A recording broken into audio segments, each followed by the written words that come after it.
តាំងពីចាប់ផ្ដើមគម្រោងកាលពីឆ្នាំ2008មកទល់បច្ចុប្បន្នដីធ្លីសរុបយ៉ាងហោចជាង 30,000 ហិកតាត្រូវបានផ្ដល់ជូនប្រជាពលរដ្ឋក្រីក្រជាង 50,000 គ្រួសារដោយចំណាយថវិកាសរុបជិត $40 លានតាមរយៈគម្រោងបែងចែកដីដើម្បីសង្គមគិច្ចនិងការអភិវឌ្ឍសេដ្ឋកិច្ចឬស្គាល់ជាទូទៅថា LASET តើដីសម្បត្តិសង្គមគិច្ចជាអ្វីពលរដ្ឋត្រូវមានលក្ខណៈសម្បត្តិអ្វីខ្លះទើបទទួលបានដីប្រជាជនទូទៅមានសិទ្ធិដែរឬទេ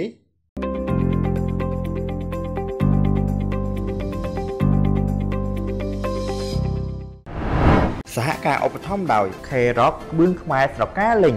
បរិយាប្រយជនផ្លាស់ប្ដូររសនិយមនិងជីវិតរបស់លោកអ្នក Intelligent Solution ជាភ្នាក់ងារនាំចូលសម្ភារៈសំណង់គ្រប់ប្រភេទពីតៃវ៉ាន់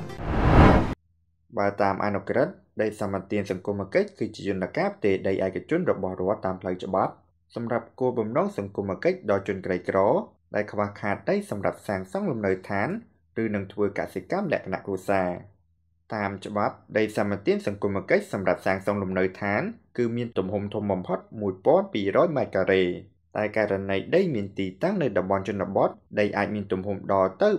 3,600 ម៉ែត្រការ៉េដោយឡែកចំពោះនៅតាមតំបន់ទីក្រុងសម្បត្តិដីសង្គមគិច្ចខ្លះអាចផ្ដល់ឲ្យជាទម្រង់សហកម្មសិទ្ធិរីឯដីសម្បត្តិសង្គមគិច្ចសម្រាប់ធ្វើកសិកម្មវិញមានទំហំធំបំផុត 2 ហិកតាប៉ុន្តែនៅក្នុងតំបន់ខ្លះអាចដំឡើងរហូតដល់ 5 ហិកតាអាស្រ័យទៅលើលក្ខណៈដីសក្តានុពលដីប្រភេទដំណាំនិងកម្លាំងពលកម្មរបស់គ្រួសារអ្នកសុំដី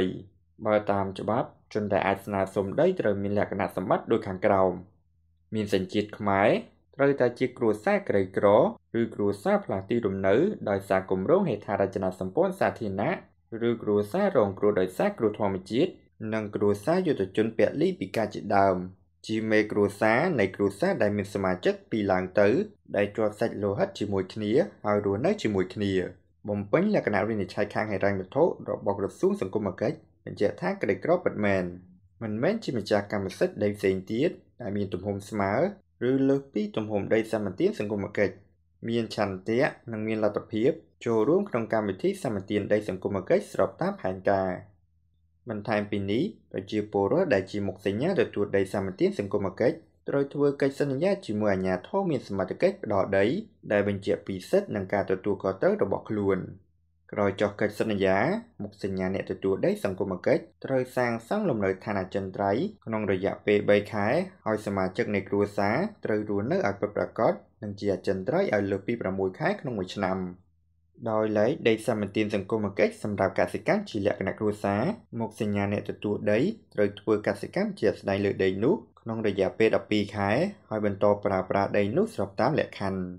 គូបញ្ជាក់ថាបន្ទាប់ពីបានអនុវត្តត្រឹមត្រូវតាមលក្ខខណ្ឌបាន5ឆ្នាំមុខសញ្ញាអ្នកទទួលដីមានសិទ្ធិលើដីនោះនិងអាចស្នើសុំបានកម្មសិទ្ធិបាន